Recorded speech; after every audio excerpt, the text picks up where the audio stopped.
What will the election in Georgia mean for Armenia? I lived next door to a vocal parliamentarian from Georgia's ruling party. For a long time, my grievances were minor: the scraping of chairs late at night or sporadic karaoke sessions featuring Soviet-era ballads.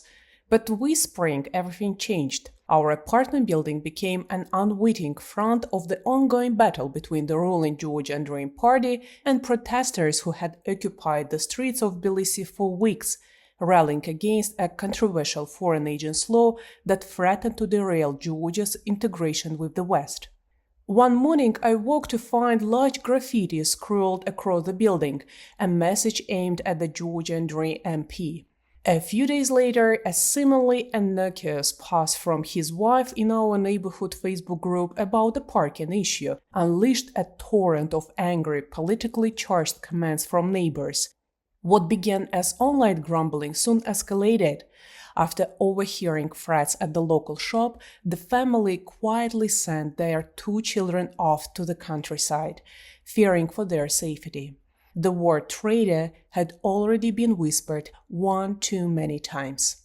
Months have passed, but the anger has only intensified.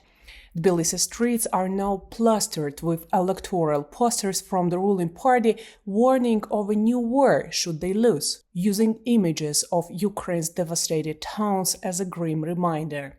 Each day, Georgian media and watchdog groups uncover new evidence of vote buying and the misuse of state resources to bolster Georgian Dream's campaign. Bidzina Ivanishvili, the party's founder, an oligarch who built his fortune in the 90s Russia, now campaigns from behind a bulletproof box, promising to purge the opposition and its supporters if his party wins.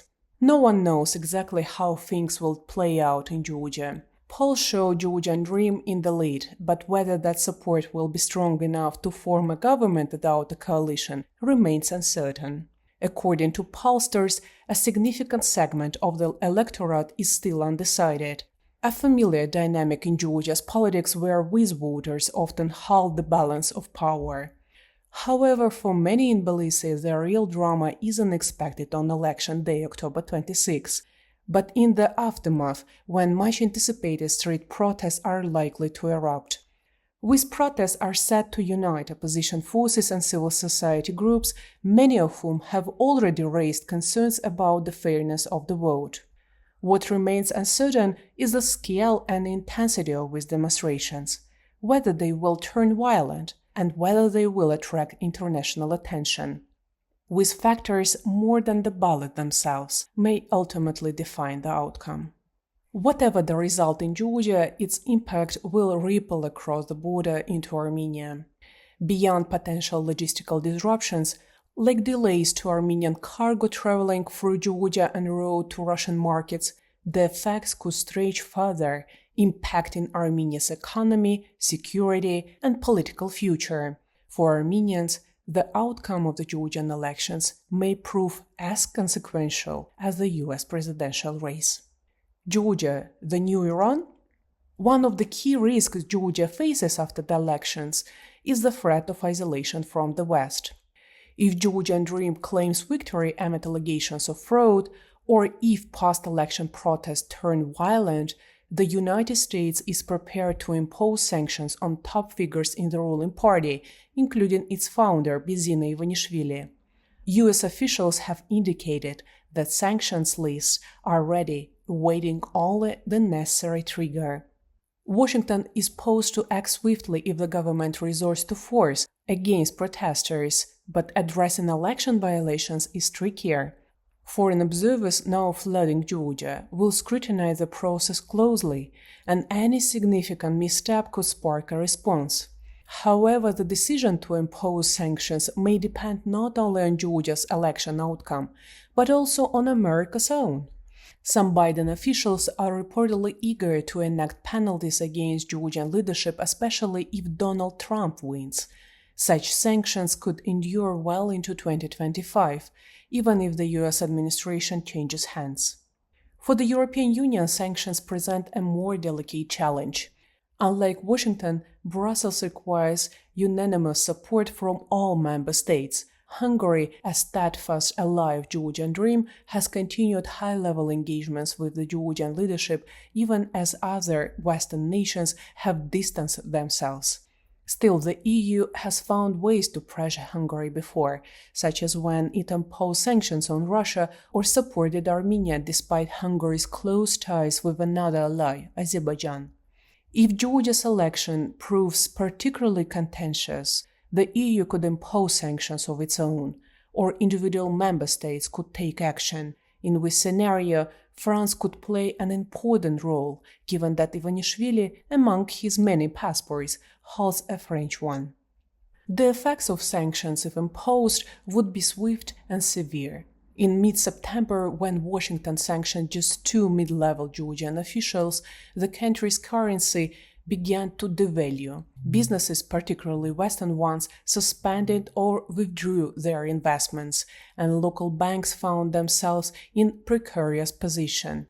They face a choice between adhering to US sanctions or following guidance from the Georgian National Bank, which prioritized local laws.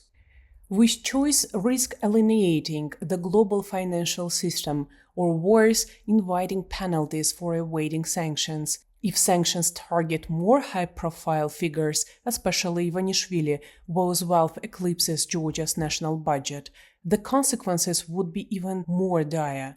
Ivanishvili's sprawling financial empire, with assets across the globe and children living in the United States, could set off a chain reaction in Georgia's already fragile economy. These challenges won't be confined to Georgia. Armenia, its southern neighbor, will inevitably feel the tremors. In the past 2 years, Georgia has nearly doubled its investments in Armenia, and Georgian goods and businesses have become a familiar presence in Armenian markets. Just months ago, one of Georgia's largest banks acquired Armenia's Ameria Bank. Should Georgia's economy falter under the weight of sanctions, Armenia would likely suffer too. And the longer-term implications are no less troubling. If foreign investors begin to pull out of Georgia, Armenia, already struggling to attract international capital, could also find itself more isolated. Both countries might become increasingly dependent on regional powers like Russia, Turkey, and Azerbaijan, or worse, on entities already sanctioned by the US, such as certain Chinese firms. This is not a particularly desirable future for either Georgia or Armenia. More Russia in the region.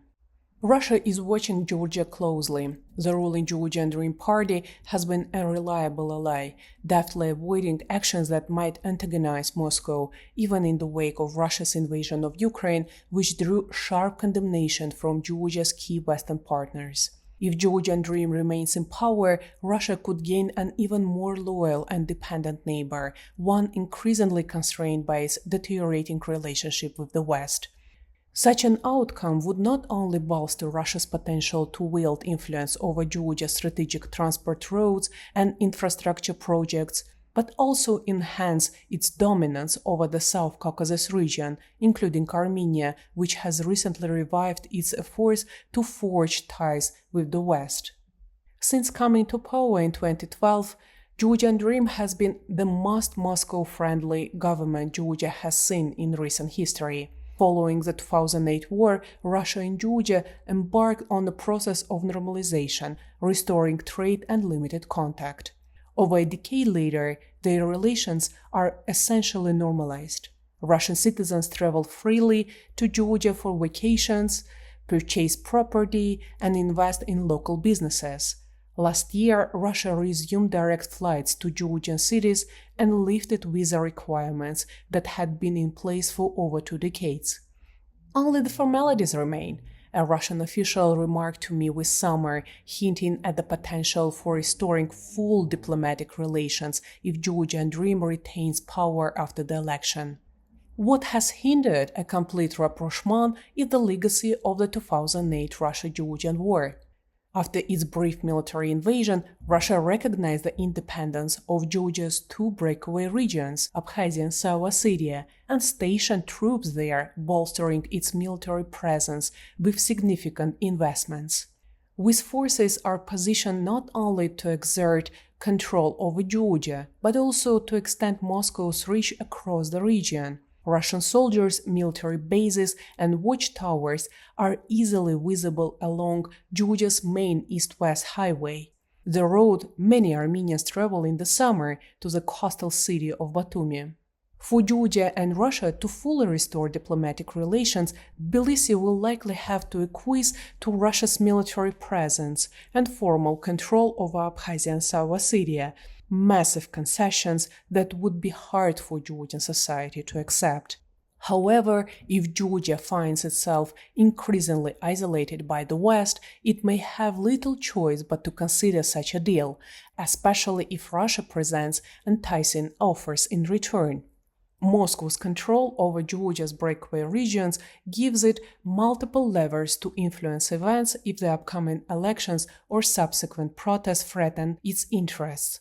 Georgian opposition leaders warn that even a minor provocation in one of the conflict zones could spread fear among the populace, driving protesters off the streets. Even without immediate cause, Russia's military presence in these regions offers it a ready tool to undermine any new political leadership in Georgia, potentially plunging both the country and the broader South Caucasus into deeper instability. By tightening its grip on Georgia, Russia could reassert and even expand its influence over the entire South Caucasus. Such a shift would inevitably limit Armenia's maneuverability, especially as it seeks to pivot westward following its defeat in the 2020 war. As the fate of Nagorno-Karabakh became clearer last summer, I asked a Russian analyst with close ties to the government whether Moscow's setbacks there could weaken its influence in Armenia and across the region. He shrugged and concerned. "Why should we worry?" he said. "We still have Georgian dream." The upcoming elections in Georgia will soon reveal whether those words were prophetic or just wishful thinking.